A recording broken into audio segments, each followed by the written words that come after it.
you got your show, it doesn't premiere until like October, but you have people who have seen it, you've heard great things about it. So how does it feel to be this kind of like waiting zone? This is what we call the bubble.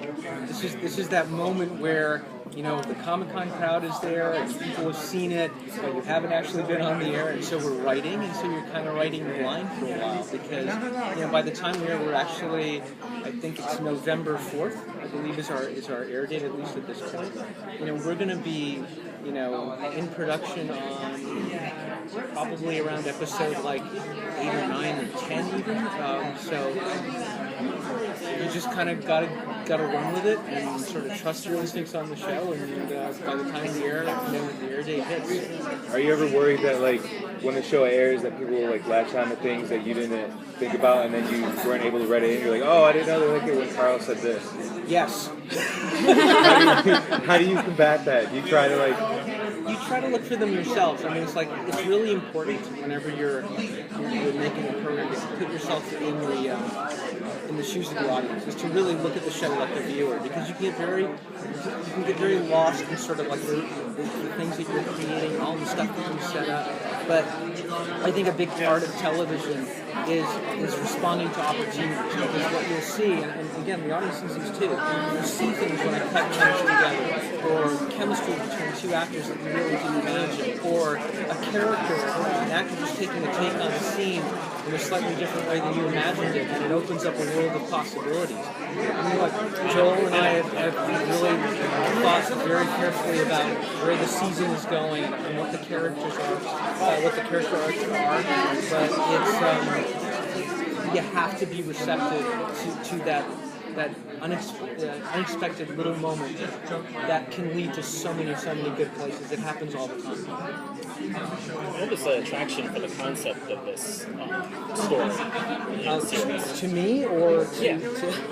Well, Joel, Joel obviously had done, 5 years of Fringe, and I had been, my last show was CSI, and I had been there for 8 years on CSI, and ran it with Carol Mendelson, but my roots are really in science fiction.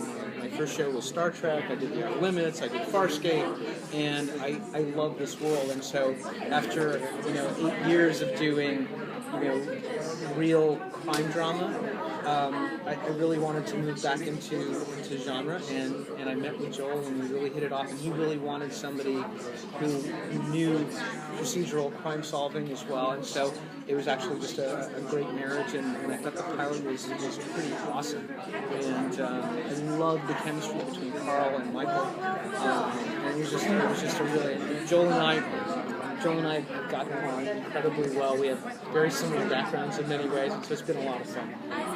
How often do you talk with JJ or Brian? Brian's right here, actually, so you'll be seeing him.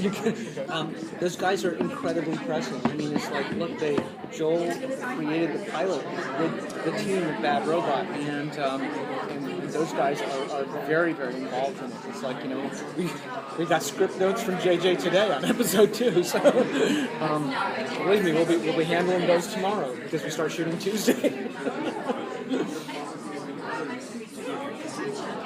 How much visual effect do you have to deal with in the show?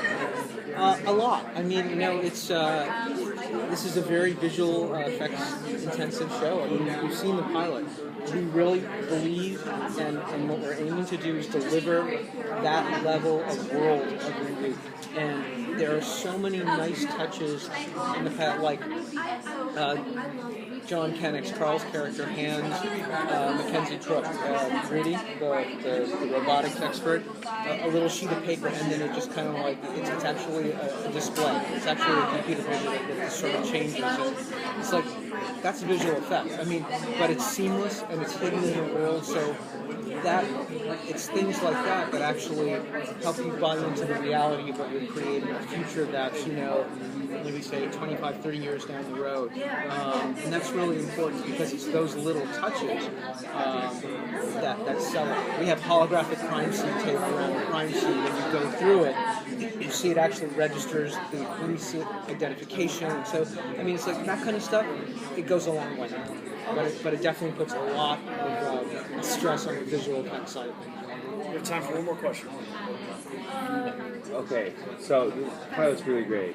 When you went through testing, was there anything that like the audience testing that they didn't like about it? You'll have to ask Joel that because I wasn't on board at the testing stage. So yeah. You got to sidestep that? No, I was just brought in later. I was brought in after. Thank you, guys. Thank you very much. Thanks a lot, guys.